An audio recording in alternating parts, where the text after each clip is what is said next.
welcome back to At Home with Cathy.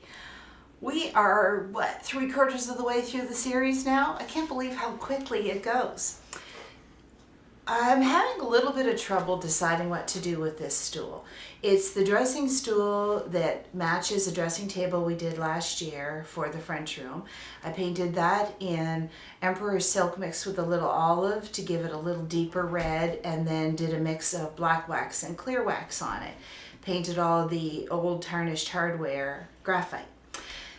So when it came to the stool, it was like, what do I do with it? And you can see here, there's damage in one corner. It's been beaten up, it's been well loved, and I've given it a good wash. The top is toast. I think for a long time it sat in storage. This was my grandmother's, and whatever was on top of it, there must have been humidity and just the Naugahyde, because that's all it is, eventually just loses its integrity. So my inspiration for the piece was keep it simple. The room has a lot, the French room has a lot of elements in it, and it really didn't need anything more decorative, but this needed to be painted to make it look like it matched. So then I found in my fabric stash, and anybody who sews knows that you have a fabric stash, you can call it insulation sometimes, but I found a piece of Naugahyde. And the Naugahyde actually looks like it has a black wash on it. So I thought, oh, this is perfect. I will use this to cover the top, because the top comes right out, just unscrews, so I've unscrewed it. And now I know that what I can do for the base is paint it with graphite. Very simple. Again, it's going to, it's as though you're following one of the projects in the Quick and Easy Paint Transformations that Annie Sloan has written. And the one I'm going to do is a textured paint cabinet, only I'm not going to do a paint cabinet. Or a cabinet. I'm going to do this little stool, and I'm going to do it in graphite. The reason I'm doing the texture is it will help disguise some of the broken pieces here. If I did this in anything that actually pulled the features, say, of this carved turned leg out, you're going to notice the big chunk of wood missing. You're going to notice some of the nicks and burrs in the piece. By doing it with a textured and in a darker color, I'm going to disguise all that, and it's going to look great sitting in front of the dresser. So let's get started.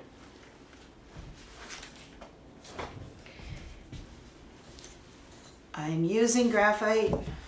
I'm going to start at the back, give it a good stir, using my round brush. And one thing I noticed was the little, I guess it's kind of like an edge at the back where the stool cushion fits here. This didn't unscrew. It has little brass tacks in it that I'll bring back afterwards with a little bit of gilding wax, but I'm just going to paint the whole thing right now, seal in this, for some reason, maybe it's just because it doesn't get pressure on it, this little bar of Naugahyde didn't seem to be losing its, or scaling all off, so I just thought, perfect, I'll leave that. And turn this around. I'm on the wrong side today. So I've left my paint to be a little bit thicker because I want it to have, I left the lid off it yesterday. I want it to be thicker because I want some texture on this. I want to hide, disguise some of the damage that's been done over the last probably 80 years or so, maybe longer, to this piece.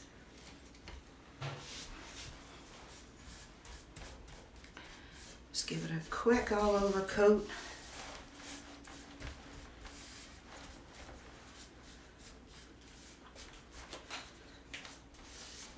And graphite's a great color. It's the darkest color in Annie's palette of paint. It's actually a very deep, deep, deep navy. And so once it dries, I will give it a coat of dark wax.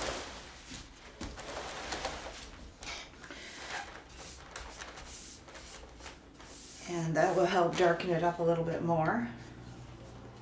It's not a difficult project to paint. because I don't really have to be all that fussy about it. I just have to make sure I get paint on everything and that there are no drips. I don't want drips. Now sometimes when I'm painting stools like this, I turn them upside down to do it first. But with this one, it's so low to the ground, I'm not really worried about seeing underneath it. I like having the top off it. It gives you somewhere to put your painting, your hand that's not painting.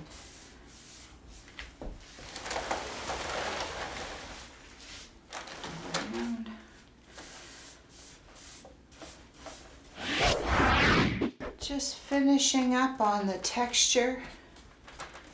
Dragging my brush a little bit through the paint so that it has a little bit more texture. The paint's starting to dry and I want it to look a little bit more rustic, so I'm just pulling my brush through it a bit as it dries. And we'll let this dry and see if it needs a second coat. Because it's graphite over a dark wood, probably a walnut or something like that, it may not need a second coat. The only place it may need a second coat is where the wood has been chipped or dinged a bit, because that's like a first coat going on to raw wood. But it's really done a great job of disguising a lot of these nicks. There, so we'll let this dry and come back and see if it needs a second coat. The next stage of our little dressing stool, now that it's been painted in one coat of graphite, and I really think it only needs the one coat, it was a pretty good thick coat, is to do some dark wax. The dark wax is going to give the graphite a really rich, deep color. Put it on pretty thick. I've got a few little nooks and crannies here to get into. Put it on, let it sit for a few minutes, and then buff it off. And what it's going to do is it's going to give it a nice richness. It makes the graphite a deeper color. It's always a little bit tricky getting all around these little, the spindle, so I'm going to show you a little trick. I'm going to grab a glove.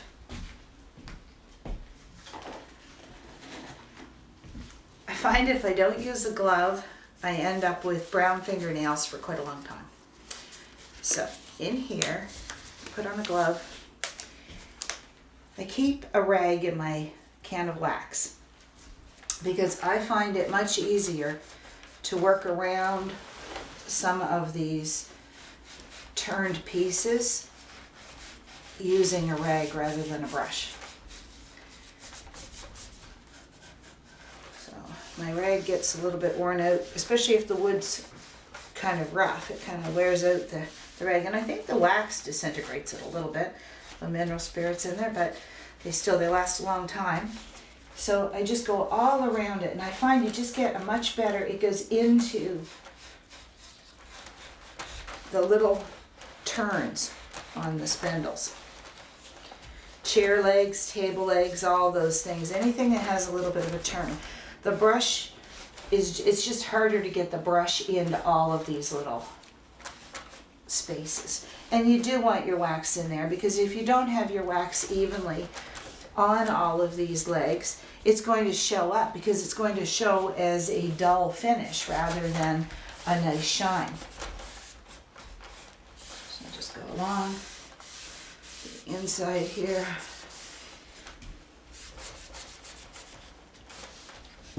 And we're going to let this wax sit for a few minutes, because we want the dark pigment that's in the dark wax, the brown pigment, to actually dye the paint. If I put the wax on and I immediately take a cloth and start wiping it off, I'm going to lose some of that process of actually coloring the black or the graphite with the pigment in the wax. So I'm going to keep going. I'm going to wax the whole thing and come back and buff it. I have dark wax on all of this little stool, and it's been sitting here for a few minutes. So when you go for a coffee break when you're doing a video, while you're waiting for your wax to settle. So now I'm just going to wipe off all the excess wax. I'm just going to start, go all the way around the piece. And I find wiping it off before I actually start to buff is just, it just makes the whole thing easier. You wipe off the extra and come back and buff it. Wipe it down. And you can, there's already been such a great transformation of the graphite bluey gray to a rich dark color. Just wiping around all of the pieces, all of the edges. And my cloth will get pretty full of wax as I'm going. But because I'm wiping and not buffing, I'm not really worried about it being too full. When it gets too full, I'll switch to another one. But I'm just wiping it off. I'm also making sure there's a little groove along the edge here. I'm making sure that I go along and I get the little bit of built up wax, because I find when you're using a brush, it'll pull the wax, poke it into here. And I do want to pull it back out because I don't want to later on have a gob of wax. I'm not sure if you can see the detail there, but just go along and do that. And you can actually see on the cloth the wax. So I'll wipe it all off. The other thing that wiping it off does is it helps you make sure you actually got the wax into everything. Because as you're wiping it off excess from one place, you might be wiping it onto a place where you didn't get quite as much coverage.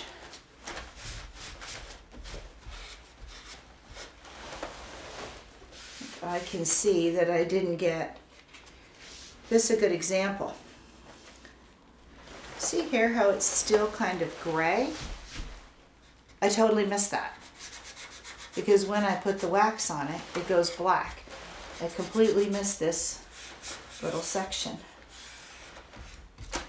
And I go back and make sure, using my other cloth, that I have it all in there. So I'm keep wiping on the other side.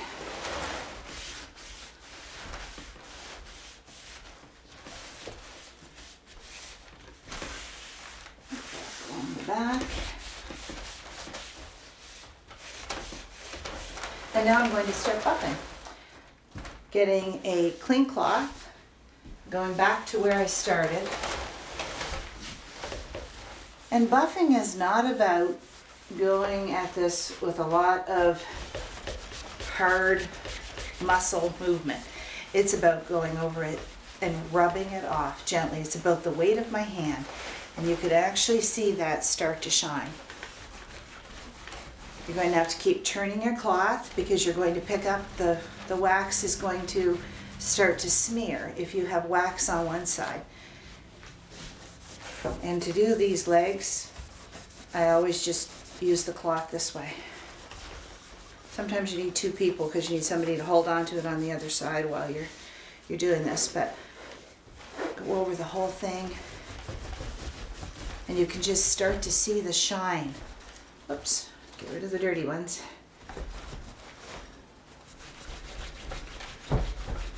When you're buffing, don't use your finger and go like this.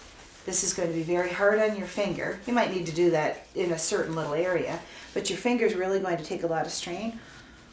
Wad it up. Let your hand kind of cup the cloth.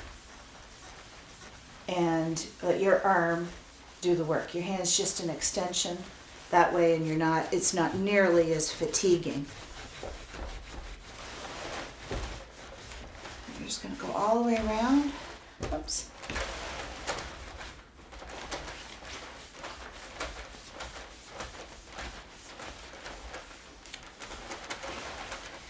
So I'm going to get a beautiful shine on this. I probably don't need a second coat of wax. I might put a second coat of wax across the back here just to bring that up to a really nice shine. And that's the place where it would wear a little bit if you were actually sitting on this as a stool. So I'm going to, a little dressing stool, I'm going to put another coat of wax on that. And when you join me again in a week, this week or two, this will have the faux leather on it. The seat will be complete, the buffing will be complete, and I'm going to do just a little bit of warm gold or brass accent here to bring out our little tacks again.